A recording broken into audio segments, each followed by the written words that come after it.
name's Michael. On today's video we're going to be having a look at the Peugeot 106 Rallye in a little bit more detail. Also my future plans, and will it pass an MOT or will it fail? Find out on today's video.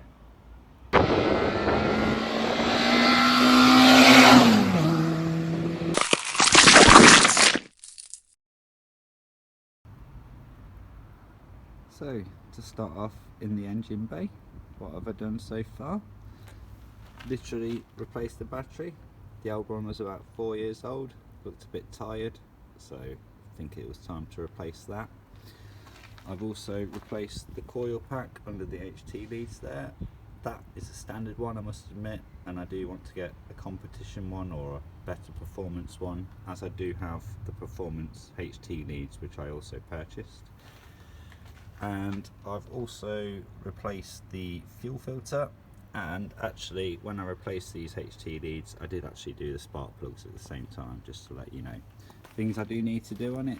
It does need a service, in all fairness. It needs its coolant changing as well, so I think a full service is definitely in order. However, it runs very well, I must admit, for the age of the car. So a bit of a walk around then, give the car a bit more detail. Obviously it's got the white steel wheels that it comes with as standard. I have actually purchased another 5 of those, so they're yet to come.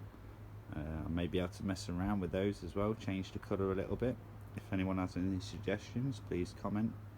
I think they come in gold and one comes in white, however I can do them obviously any colour I so wish. So just a bit more detail into the car then. So as you can see, it is fully stripped out as a rally car, and actually has a rally competition logbook as well. So I could actually take this on a rally course if I so wish, as it's all still up to date. So just in here then, everyone seems to make this mistake, the hold on. Whenever people get in, tend to tread on that. As you can see, hydraulic handbrake, which I have actually tested and is very good. This dial down here allows you to change it to front wheel lock only, rear wheel lock only, or all 4 wheels. So very fun. As well as the traditional handbrake, of course, for when you're parking. As you can see, it's also got a 4-point harness setup, which is obviously the rally standard, I would imagine anyway. In the rear, not the original wheel, which obviously will be replaced with one of the 5 that I have purchased recently as well. As you can see, no carpet as well. I do actually have the original red carpet, and believe it or not, I've seen one on eBay recently in really mint condition, which sold for £600 just for the carpet. Wow. So just a quick insight to the driver's point of view. So to actually start the car, what you need to do is turn this ignition key. This was the only key I actually originally got with the car. So yes, the doors did not lock until I purchased a new key, and I had to take the barrel out. Well, my brother did, bless him, took the barrel out so I could get it replaced. There's 2 little flick switches under here, and then 2 actual metal switches, and a button here for on clutch, and then you push that button underneath. I won't do that because I'll save it for the cold start. But basically, not original. As you can see, has a full TerraTrip computer system as well. This actually, believe it or not, this pump switch here turns on power steering. So for those that know, the car originally does not have ABS or power steering. Still doesn't have ABS, but I have the option to put this power steering on. Has a map light as well as the intercom system. So the map light is actually up there, and the intercom system, which I've never used, is there for the headsets. So your co-passenger can obviously talk to you and direct you on where you need to go. As you can see, the engine's up. So the E is actually for the extinguisher. So should there be a fire in the rally, that can be pulled and hopefully it will, you know, dispose of that fire. And then obviously the blue with the red ignition speaks of what it is, the ignition. And that originally, this metal cable here was tied into this red key, so should the person have had a crash and the engine was still running and the person trying to rescue them was unable to obviously get in, at least they can cut off the ignition and extinguish the car from the outside. And again, that will obviously be some form of rally standard, I would imagine. So what are my plans for the car? Well, to be fair, I actually wanted an original one, and as you can see, I don't have that. Many people have told me to keep it this way. I kind of agree, because it makes it more of an event taking it out. However, I think I would like to source some form of original bits for the car. For example, an original steering wheel. Recently seen one of those on eBay. Buy it now, £195. So parts aren't cheap really. I'm unsure about the seats. I haven't seen any of them for sale at the moment. I might even be able to buy different seats and get them reupholstered in the Rallye interior. Obviously that's yet to come.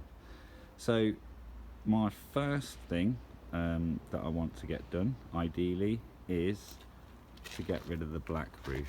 I don't know if that comes well on camera there. Catches well on camera. Yeah, you can clearly see. So to get rid of that, get that back to factory red. And the bonnet, you can probably see it's got creases in, so an entire new bonnet is also required on there, and a respray of both side arches and the front bumper, along with a new bonnet. Also plan to get some new wing mirrors. These are a little bit tired, a little bit battered. You can see the sun has completely washed them out.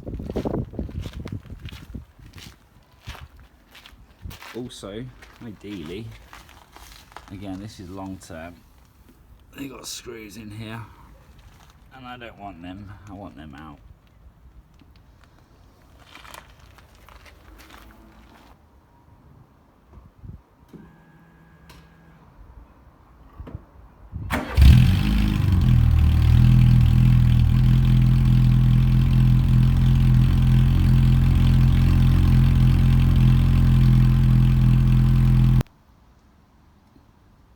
So I had to get a new front number plate for the car, and that's what's currently on, because this was a comparison.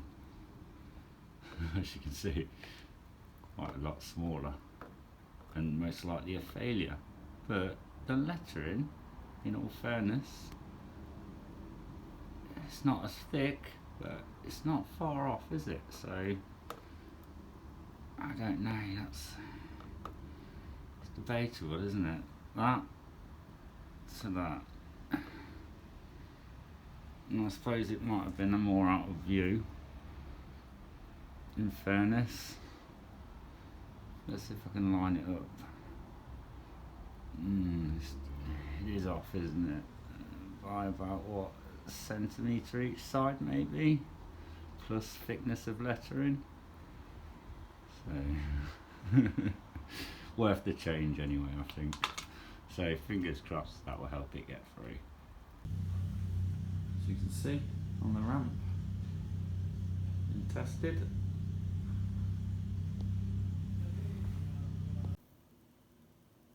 As you can see, it passed with one advisory, which was the registration plate lamp inoperative. So basically a rear number plate bulb needs replacing. So not too bad considering. If you've liked today's video, please like, comment and subscribe, and remember, please click the bell icon to be reminded of any future uploads. Thank you and goodbye.